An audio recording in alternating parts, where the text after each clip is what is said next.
Alhamdulillah, pada hari ini tiba giliran saya untuk saya menyampaikan sedikit perkongsian ilmu kepada anda, yang mana tajuk perkongsian saya pada hari ini ialah melihat musibah sebagai hikmah untuk kita mendekatkan diri kepada Allah. Seperti mana yang anda tahu, yang kita tahu, sekarang negara kita sedang dilanda oleh apa? Wabak COVID-19 ataupun coronavirus.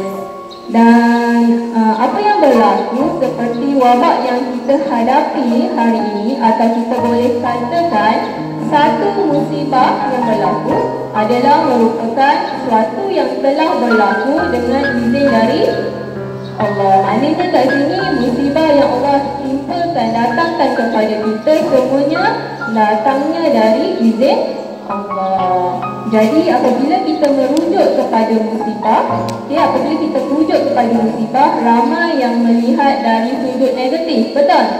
Ramai yang kata bila kita ditimpa musibah, kita akan menderita, kita akan tersiksa. Tapi kita perlu lihat dari sudut yang positif. Dan apakah hikmah yang boleh kita ambil atau yang kita boleh pelajari sebagai pengajaran dalam kehidupan kita jika kita ditimpa musibah? Sebab Allah menjadikan sesuatu itu ada sebab. Dia tak akan berikan kita sesuatu musibah tanpa sebab. Semua yang berlaku mesti ada sebab, mesti ada hikmah di sebaliknya.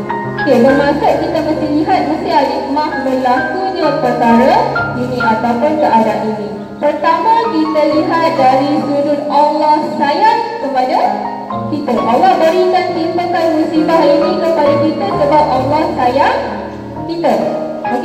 Dan sebab dalam keadaan ini, apa yang kita boleh lakukan? Kita boleh mendekatkan diri kepada Allah. Kita boleh mengangkat diri kita untuk mendekatkan diri kepada Allah dengan cara bagaimana? Solat, lagi mengaji dan sebagainya. Dan begitu juga kita diberi kesempatan untuk kita banyak berdoa kepada Allah. Bila kita ditimpa sesuatu musibah, kita mesti mencari siapa? Mencari Allah. Yang pertama, kita mesti mencari Allah untuk kita berdoa supaya kita dihindari daripada perkara-perkara yang tidak diinginkan. Contohnya kita boleh lihat semasa negara kita berada dalam perintah kawalan pergerakan, kita diberi banyak masa, betul? Kita diberi banyak masa untuk bersama keluarga, dan masa itu kita perlu buat ibadah kepada Allah. Itu masa yang diberikan oleh Allah semasa kita ditimpa musibah, sebab kita banyak masa untuk bersama keluarga dan melakukan ibadah kepada Allah. Kita tidak perlu, kita jangan bersangka buruk kepada Allah. Jangan musibah yang Allah berikan kepada kita, kita sangka buruk. Kita mesti bersangka baik, sebab ada hikmah di sebalik apa yang Allah timpakan kepada kita. Yang kedua kita lihat dari sudut musibah ini sebagai kifarah kepada manusia. Yang mana kifarah ialah untuk manusia untuk tebus segala dosa-dosa lama yang telah dia lakukan, kerana kita sebagai manusia sememangnya mempunyai kelemahan dan juga kesilapan dan dosa-dosa yang telah kita lakukan. Bermakna ini musibah yang Allah timpakan ini kita boleh anggap sebagai kifarah kepada kita untuk kita renungkan balik dan dengan banyak bertaubat daripada kesilapan yang kita lakukan dahulu. Inilah peluang yang Allah berikan kepada kita untuk kita bertaubat.